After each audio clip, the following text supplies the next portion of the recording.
करतोय.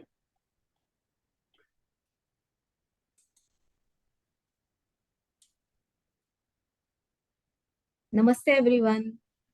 Welcome to our 9th session on how to study the Bhagavad Gita. There has been a gap of 3 months due to our travel in Bharat, which was very fruitful. Today we will study the 6th Adhyay, which is the Dhyana-Yoga, or we can also call it the Atma Sanyam Yoga. So far, we have studied Sankhya, the philosophy of Sankhya, where we have seen that Atma is indestructible. We have studied the concept of Swadharma, Karma, Akarma, Vikarma. And now let's get on with the 6th Adhyay, which is the Dhyana Yoga.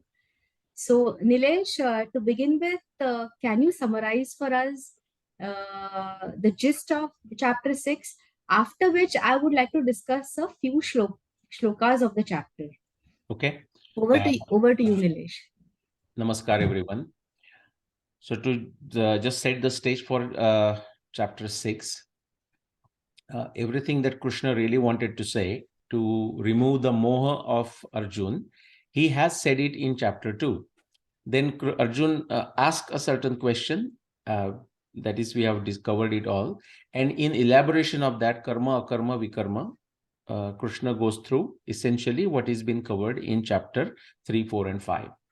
So again, just like Sthita Prajna was the key point of chapter 2, and you're going to see a repetition of that, then we can say Karma Sannyas. Okay, that is like a summary of chapter 5. So it's essentially a repetition. The names can be different. So now beginning with chapter 6, essentially what you're going to see, and we have done a classification before, which is what? 6, 7, 8. That is like a Dhyana-Yoga, as a broadly speaking, we can say that. Then 8, 9, 10, 11. I counted wrong. 6, 7, 8. Then 9, 10, 11, 12. You can think of this broadly speaking again as a Bhakti Yoga. And then 13, 14, 15 is like a Jnana Yoga. Okay. Or you can say Dhyana, Bhakti, Jnana, the information about it. Then at chapter 16 and 17, we can look at as a appendix 1, appendix 2, and then 18 is sort of a broad summary, So that's how we will look at it. So chapter 6, broadly speaking, if you have to summarize it, in one word, if I have to do it, I'll say focus. Once we decide this is my objective, then it's very important not to distract ourselves in 10 different directions.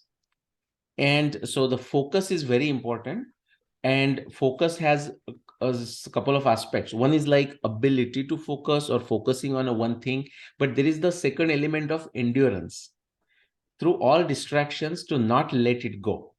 Okay, so that's the focus of chapter 6, which is about focus. Back to you. Yeah, actually, Krishna says, right, Abhyasena tu kaunteya vairagyena cha gruyate. So how to achieve focus or control of mind also, he is covered it in this shlok. So do you want to talk on how to apply this shlok onto our day-to-day life? On Abhyasena tu asaushayam mahabaho manodur nigraham chalam. Abhyasena tu kaunteya vairagyena cha gruyate. So Abhyas and Vairagya. He's talking of both. Correct. Yeah, of course, we can go into the details, but again, and we may do that in another round if we ever decide to do it after going through these 18 chapters. But because the way we are doing it right now is meant to be a high-level summary, just quickly sharing our thoughts as we go through this. And this is not like a one-time exercise. If anyone thought this is a one-time exercise, people actually say this. When you ask, have you read Bhagavad Gita, or do you read Bhagavad Gita? More than likely, instead of asking a question, have you read Bhagavad Gita? The second question is more appropriate for understanding what I want to say. Do you read Bhagavad Gita? And the person will say, yeah, I have read it. Right? Yes. So reading one time, and this is not only limited to Bhagavad Gita, but especially it is critical about Bhagavad Gita. Reading one time and say, okay, I have done it. As if like, it's like one time done and done and done. Nothing like this. I mean, after many years of reading Bhagavad Gita, I can say that every time it comes to me, this is my experience, is so fresh. So the point is, we are doing this as a summary. So to answer your question, or not the question, but the comment you made, like, do I want to elaborate on Abhyasa and Vairagya? So Abhyasa is important, Vairagya is important, that endurance, Sahishnuta, like not giving up against all odds is important. The point I would emphasize is if people understand the importance of a focus, okay, like Eka Bhaktir Visheshyate, that to achieve something, like, people have a very, what you call, very short, Shallow, huh? Sha- shallow expectation of what they should understand or learn. Like everything should come quickly to them is what people expect, huh. but that doesn't happen in reality. Correct. So the shallowness is one aspect. The other one is patience, right?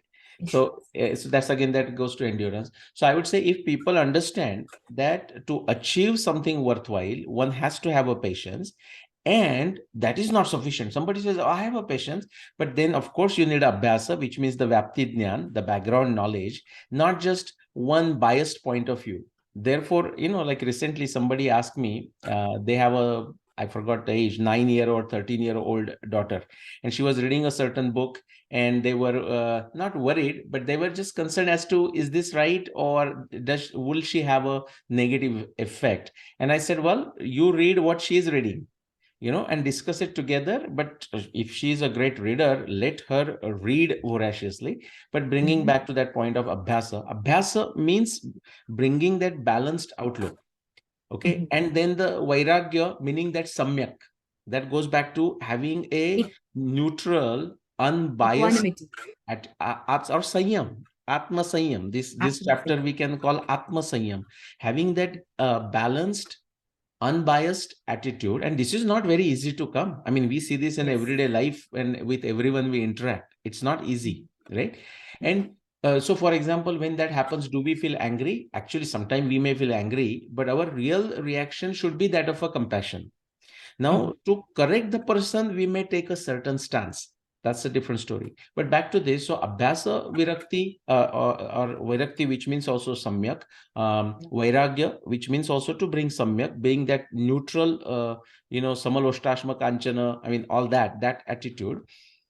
But instead of elaborating that, I would say if people understand the importance of a focus, that it is required and the endurance is required to achieve anything worthwhile in life, then I think how they achieve that will come to them. For example, like physical posture, which posture one should sit for meditation. I'm just taking a literal, Krishna describes that physically, for example, right? Now somebody will feel good energy, good thought, for abhyas, a good mindset when they go for a walk. Other person might feel it after doing Surya Namaskar. Third person may feel it on the elliptical, and fourth person may actually feel better when they go for a run or jogging. So they will find whatever is appropriate for them. But the most important thing is that they understand that the focus is required. Nothing is possible without focus. Nothing is possible without abhyas. Nothing is possible without vairagya, which means having a samyak attitude. And abhyas means having a vast vyapti knowledge. Back to And you. abhyas also, to add to this, it also means a continuous endeavor, which brings to our favorite shlok of both of us, which is Uddharen Atman Atmanam, which means what? You have to be at it all the time, and only you have to be at it. There is nobody out there who will do it for you. Correct. So Absolutely. in our day-to-day life, and that shlok is, it's like, you start your day, one should be starting one's day with that shlok, Uddharen Atman Atmanam Natmanam Avasadayet. Correct. So, would you like to add to that Yes. shlok? Yeah. What I would add is, this is like a principle of bootstrapping. In English, they use the word bootstrapping. In statistics, we use that bootstrapping with a limited data set. That's my, I mean, I have me with somebody in Houston. Now it's been a while and it doesn't matter to me. We actually, I don't know if we ever received the patent for that or not, because but this is going back 20 plus years. We actually, our lawyer there applied for a patent based on a bootstrapping. But back to in statistics, with a limited data, how you use it. But bootstrapping, literally, as the word suggests, which means if you are in what you call quagmire, literally there in in a mud, you just don't know how to pull yourself out of it. The external help, just imagine the external help is not coming. So literally, the word bootstrapping is like you're taking the straps of your boot, boot, like the what you call, just the thing that you used to tie or Lace. whatever. Yeah. The lace. Yeah. What is it? The lace. Yeah. The lace. The lace. The lace. And then you are using them or holding on to the shoes and jumping yourself against the gravity out of it to get yourself out of it. Okay. Now, when you say this, when we say this, or Krishna says it, Uddharen Atmana Manam Natmanam Avasadayet Atmaiva Atmano Bandhur Atmaiva Ripuratmanam. Somebody will just say, I'm helpless and just give up. Then yeah, you are right. So it's like, that's what we say. The person says, you know what, I can get out of this. Then outsiders can say, you are right. The person says, no, I cannot do this. Then also we can say, you are right. Because that is what that meaning of the shloka is. Now, this is not to, by the way, discount the role of a coach or a mentor or a guru. That's not the point. But at the end of the day, it is you who is responsible. I'll give you another drishtanta, and again back to you, which is to say, when birds, in a flock, they travel thousands of miles, from the North Pole to the equator and back from equator back to the North Pole. Sometimes not just the equator, they actually go to the other continent. I mean, the other hemisphere, I mean, birds will start from North Pole and they go all the way to Argentina and then they come back. Now, many times they travel this distance without stopping anywhere. Now, how are they doing it? They have these different formations, like a V shape, and one bird has to take the lead, other birds take advantage of the wave currents that are generated. So yes, in the group, there is a help that can happen. Yes. But at the end of the day, each bird has to do its own flying. And that is what that Uddaren Atmana Manam is. Absolutely. And of course, a guru is required. A guru can be important to many, but that person himself or herself has to do what the guru says. For example, if I know of a story where somebody wanted to learn Jyotish and went to a Jyotish guru, can you please teach me? The guru said, first chant 24 lakh times a particular slok and only then come to me. But now it is up to that person who is really, he or she is really so passionate. He has to take the effort to chant that 24 lakh times. It may take 3 years, 4 years, 5 years, and then go to the guru, now teach me. So that ultimately, as you're saying, one has to fly. One cannot expect others to fly you somewhere, even if it's a guru or Ishwar or, whatever. Coming to a couple of important shloks where Krishna says, Prapya punya krutam lokan ushvita shaswati samaha and tatratam buddhi sayogam labhate paurvadehikam. So which talks of the Atma carrying impressions or knowledge of the previous births from one life to another.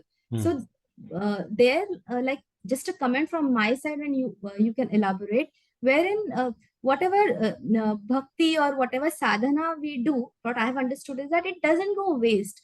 Like in this life, wherever you stop, you can continue exactly from there, from in your next life. That's what that's what I think these two shlokas, the gist of it is. If you want to elaborate on them. One thing I'll say, I mean, yeah, so my not so much elaboration, my just additional comment would be that this is when, see, there is one shlok, now I don't have it handy here, but with a jnana vidjnana, something like this comes in right in this chapter. So how do you understand it? Like, how do you satisfy yourself with a jnana and vidjnana? There is a shlok of that nature in this one, I can give you the number approximately, but we don't have to go through that in the summary. Okay. Sorry, say that your point again, like what you asked me the comment on. So two shlokas, tatratam buddhi sayogam labhate paurvadehikam. Yes. Yeah, that is one. And prapya punya krutam lokan, so that you get birth also in such kind of families, yoga prashta bijayate. Right. So when I started Jnana Vijnana, I forgot the original point was. So Jnana Vijnana, what I'm saying is, so yes, you satisfy yourself you satisfy your curiosity or all that, or your objective through jnana vijnana, like through the action, you are experimenting and you achieve that. The point is, the specific 2 points you mentioned here, we have to take it on the Shraddha. Like how the Purva Dehikam, or Purva life, past life, how that comes to our rescue. Now, is there evidence of that? Evidence is always there. I'll tell you, we all experience it in different way. For example, I may say the exactly same statement, like in my lectures or even otherwise, even an ordinary conversation. But say there are 5 people in front of me, they interpret that in 5 different ways. Now, where does that come from? Forget Purva in the sense of the past lives, even right in this lifetime, the knowledge, the background, the coaching, mentoring, whatever that they have been exposed to, and their sadhana, that has led them to interpreting that in a certain way. Okay, so that we understand for our lifetime. And then when we see very young individuals, like, and they suddenly just take to it. And actually that is that when we do, if we ever do a long elaboration work by shlok to shlok, we will go into it. Like without taking the name, but you and me know somebody who now turned to 9-year-old, but was a 7-year-old. And from that time we know it. He knows, for example, the entire Bhagavad Gita by heart. You can just say 3.72 or 3, there is no 72, so 3.16, for example, and he will take 10 seconds and start reciting that verse. You can give a 1/4 portion of any Bhagavad Gita verse, and then he will say the whole Bhagavad Gita verse. You can read the translation of that Bhagavad Gita verse in English, and he will stop you and start saying the shlok, right? At the age of 6 or 7, somebody does it. Granted, even there is a tapasya from this lifetime, the coaching, mentoring, the guruship of his parents, that is all there. But he has brought something from the past. Now, this is to be taken with a Shraddha. Okay. And the reason I wanted to mention this is, again, the Shraddha emphasis is here, that endurance, that Atma Sanyam, there will be many situations where you feel so frustrated to feel like giving up.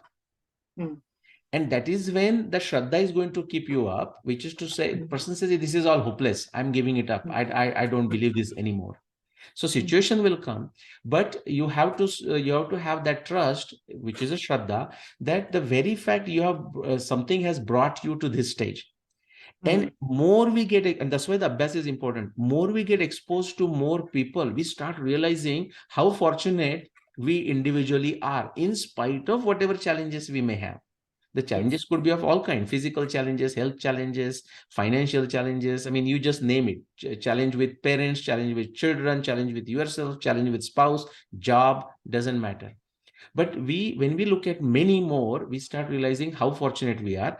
That allows us to bring that endurance, that Atma Sanyam, that I'm in a lucky situation. Now, this is not the time to give up. Again, that goes back to focus, endurance. And one of the foundational principle of Hinduism, which is what? The Dharma civilization. Right? Achara Saishnuta, endurance in conduct. What else you have? If you are stuck and nobody else there in the mud and quagmire, and nobody else is there to help you, you just give up, or you say, maybe ultimately it won't help anyways, but let me try. And there is a very likely that you will succeed. And that's when Krishna is saying nothing goes in vain, good or bad. The karma bus is such that nothing goes bad. But just a last point, but this has to be taken on a Shraddha for a simple reason. We don't have any causal principle that can just tell us, like, when I stow the throne and the glass gets broken. That kind of very obvious illustration is not there. And therefore, it is said to know before our current lifetime where we were or what's going to happen to us after death. It's not a very easy science to know. In Upanishad, therefore, it says, na samparaya pratibhati balam. What happens after that is not an ordinary intellect's game. Pramadyantam vitta mohena mudam. And why we don't understand? Because we are distracted by vitta, moha, and mudata, by foolishness, by attachment to something, and by desire for things. That's what distracts us from actually knowing what happens after death. Absolutely. And one last question that I had, there is one shlok in this chapter which says, Tapasvabhyo diko yogi, Nanibhyo pimatodhika karmibhyashchadhiko yogi tasmad yogi bhavarjuna. Yeah. So where Krishna is telling Arjun that like karma yoga is the highest, he's placing it even above jnana and dhyan and everything. So you become a karma yogi. So would you like to comment on that? I mean, why Yeah. is he giving more importance to karma yoga compared to dhyana, jnana yoga?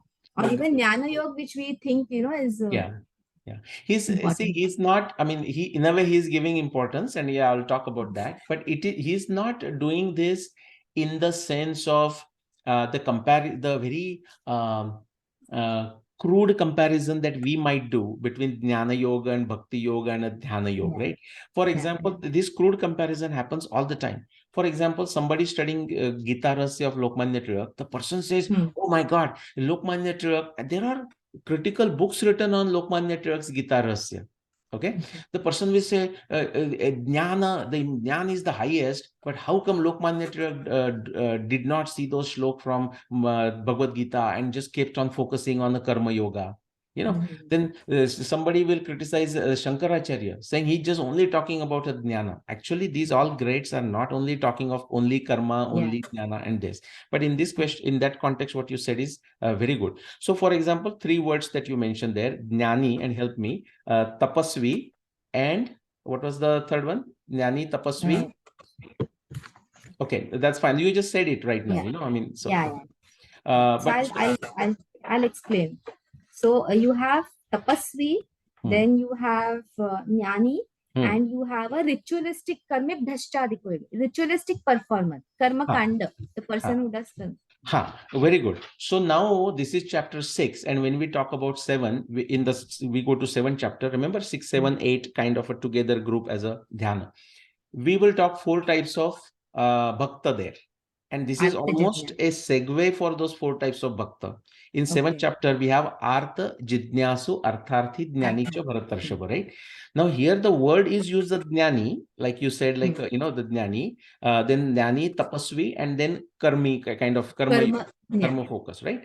Now, and then actually that shloka in 6th chapter says, hey, they go beyond that, something of that effect, So compare these 3 that are used in the 6th chapter that you just mentioned. Compare those with the Artha, Jidnyasu, Artharthi. So first the Jnani, compare that with the Jidnyasu.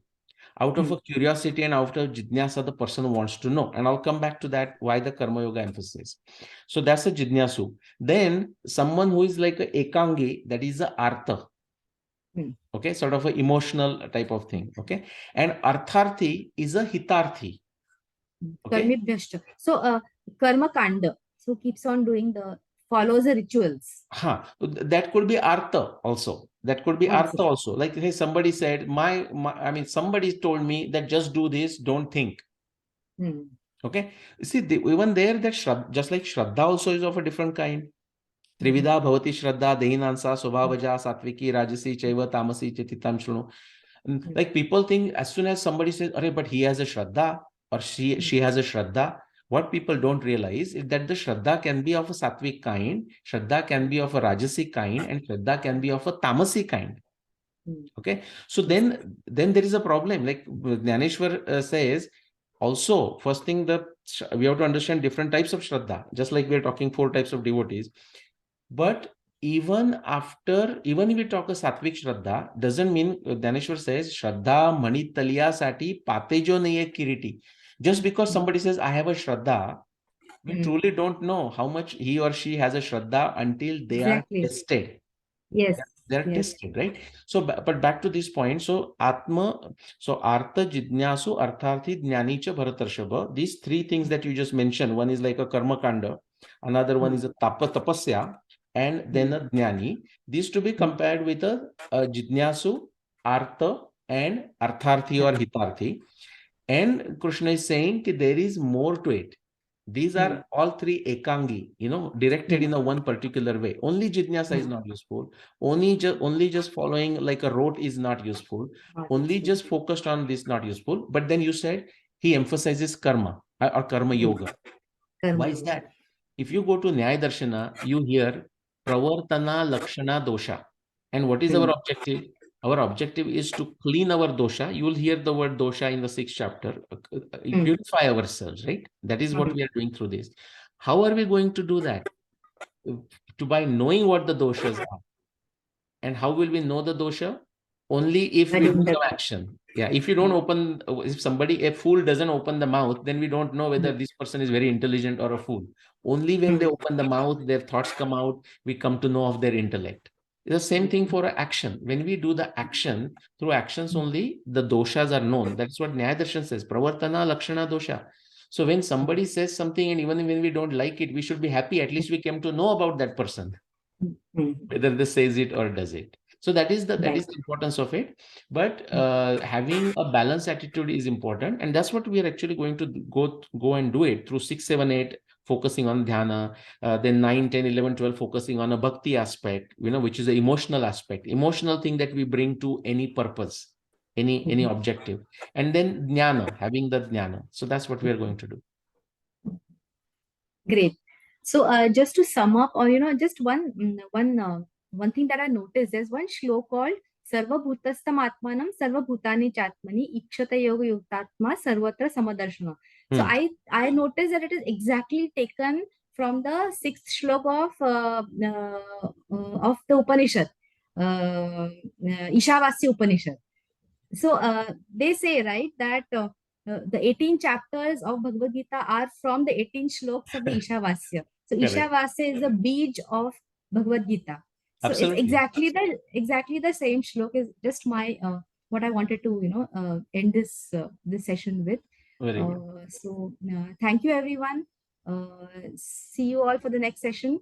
Jagdamba, Jagdamba, Jagdamba. Namaskar. Dhanyavad. Namaskar.